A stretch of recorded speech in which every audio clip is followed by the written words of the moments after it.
La reine était gracieuse lorsqu'elle a rencontré l'ancien commandant de l'IRA Martin McGuinness, malgré son chagrin face à l'assassinat de Lord Louis Mountbatten par l'organisation terroriste en 1979. Ce soir, The Murder of Lord Mountbatten, 3 Days That Shook Britain est diffusé à 21h30 sur Channel 5. Lord Mountbatten était l'oncle et le mentor du prince Philippe, et le cousin germain une fois éloigné de Sa Majesté. Profondément respecté dans la famille royale, sa mort en 1979 a envoyé des ondes de choc à travers le pays. Le documentaire détaille les événements qui ont conduit au meurtre du comte dans une bombe de l'IRA en explorant le climat politique tendu des années 70. L'émission montrera également comment Thomas McMahon, membre de l'IRA, a pu accéder au bateau de pêche Shadow V de Lord Mountbatten et y installer des explosifs plastiques radiocommandés de 23 kg. Lord Mountbatten passait généralement ses vacances dans sa résidence d'été, le château de Classiebonne, dans le nord-ouest de l'Irlande, à 19 km de la frontière du comté de Fermanagh en Irlande du Nord. Lorsque Mountbatten et son équipe ont pris le bateau à quelques centaines de mètres du rivage, la bombe a explosé, tuant l'homme de 79 ans. Non seulement Mountbatten a été tué dans l'explosion, mais aussi son petit-fils de 14 ans, Nicholas, la mère du mari de sa fille, la douairière Lady Brabourne, 83 ans, et un bras de bateau nord-irlandais de 15 ans appelé Paul. L'attaque a déclenché l'indignation dans le monde entier, tandis que la reine, qui était proche de Lord Mountbatten, a reçu des messages de condoléances de dirigeants tels que le président américain Jimmy Carter et le pape Jean-Paul II. Malgré son chagrin face au meurtre d'un membre de la famille si aimé, la reine a mis tout cela de côté en 2012 lorsqu'elle a rencontré le premier ministre adjoint du Sinn Féin et ancien commandant de l'IRA, M. McGuinness. Monsieur Guinness a déclaré plus tard qu'il reconnaissait que la famille de la reine avait été directement touchée par les troubles.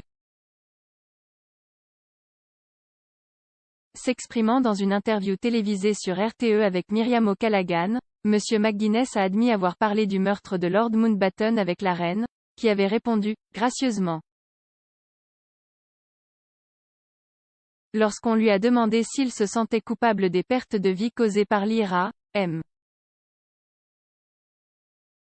McGuinness a déclaré, il n'y a rien de glamour, de glorieux ou de grand dans la guerre est absolument terrible. Je regrette chaque perte de vie, y compris la perte de soldats britanniques et de ceux qui étaient proches de la reine d'Angleterre. Il a ajouté, j'ai également abordé ce problème de front avec la reine et le prince Philippe lorsque je leur ai dit que je reconnaissais qu'eux aussi avaient perdu un être cher. Je n'ai pas hésité à aborder la question parce que je pense qu'il y a des choses auxquelles il faut faire face. Monsieur McGuinness, décédé en 2017, a précédemment reconnu qu'il était un ancien membre de l'IRA, mais a affirmé qu'il avait quitté l'organisation en 1974. En 1972, alors qu'il n'avait que 21 ans, il était commandant en second de l'IRA à Derry, poste qu'il occupait lors du Bloody Sunday lorsque 14 manifestants pour les droits civiques ont été tués dans la ville par des soldats britanniques. Monsieur McGuinness a refusé de divulguer la réponse spécifique de la reine à leur conversation, tout en soulignant qu'elle avait été compréhensible. Il a déclaré, elle comprenait absolument la nécessité pour tout le monde de travailler ensemble pour s'assurer que nous ne retournons pas dans le passé afin que nous puissions continuer à aller de l'avant. Elle était très aimable à ce sujet. Le politicien a déclaré qu'il trouvait la reine très gentille, mais a ajouté je ne pense pas que cela surprenne les gens après sa visite historique en Irlande en 2011 où elle a reconnu que toutes les parties avaient souffert du conflit. La rencontre de Monsieur McGuinness et la poignée de main qui a suivi avec le monarque faisait partie d'un projet visant à tendre la main de l'amitié, de la paix et de la réconciliation, aux syndicalistes. Le prince Charles était également très proche de Lord Mountbatten et l'a une fois décrit comme le grand-père. Il n'a jamais eu au Belfast Telegraph. L'expert royal vétéran Robert Jobson, qui a écrit la biographie de 2018 Prince Charles à 70 ans, notre futur roi a affirmé que le prince considérait que la visite de la reine en Irlande en 2011 était l'héritage le plus important du monarque. Monsieur Jobson a déclaré au Belfast Telegraph, « Beaucoup de gens considèrent le Commonwealth comme la plus grande réussite de la reine au cours de son long règne, mais Charles considère sa visite à Dublin en 2011 comme son héritage le plus important. »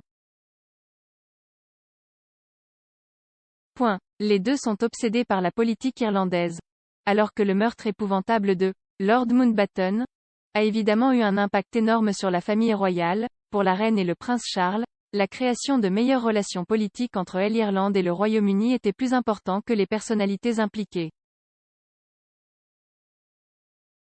Regardez Lord Mountbatten, 3 Days that Shook Britain ce soir à 21h30 sur Channel 5.